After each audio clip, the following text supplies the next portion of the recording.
محرم انجے نے صدارتی انتخابات سے دستبردار ہونے کا اعلان کر کے ترکی کی سیاست میں ہلچل پیدا کر دی ہے۔ محرم انجے کے دستبردار ہونے سے ترکی کی سیاست کا پانسا ہی پلٹ گیا ہے۔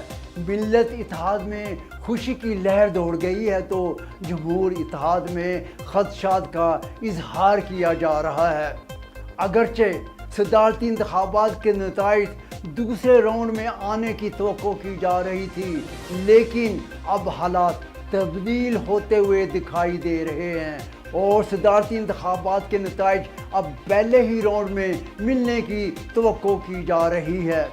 محرم انجے کے فیصلے نے ترکی کی سیاست کا رنگ و روپ ہی تبدیل کر کے رکھ دیا ہے۔ ترکی کی رائے عامہ کا جائزہ لینے والی زیادہ تر فرموں نے اگرچہ صدارتی انتخابی نتائج دوسرے راؤنڈ میں آنے کی پیشن گوئی کی تھی، لیکن سیاسی حالات کے پلٹا کھانے سے اب صدارتی نتائج پہلے ہی راؤنڈ میں ملنے کی توقع کی جا رہی ہے۔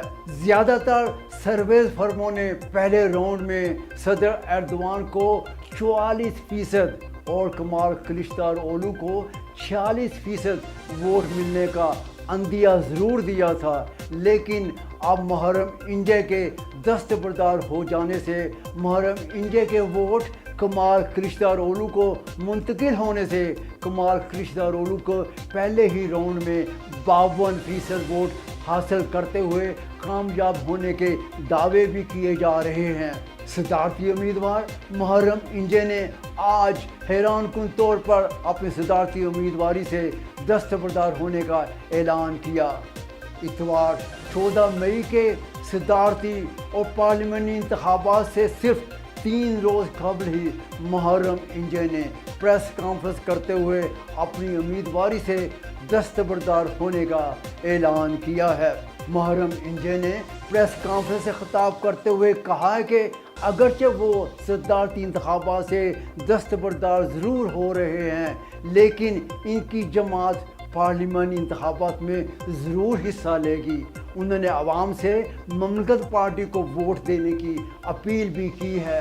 صدارتی انتخابات سے دستبردار ہونے کے بعد اب صدارتی انتخابات کی دوڑ میں صرف 3 امیدوار باقی رہ گئے ہیں۔ جمہور اتحاد کے صدارتی امیدوار صدر رجب طیب ایردوان، ملت اتحاد کے صدارتی امیدوار کمال کلچدارولو اور عطا اتحاد کے صدارتی امیدوار سنان اوغان، لیکن مقابلہ دراصل صدر رجب طیب ایردوان اور کمال کلچدارولو کے درمیان ہوگا۔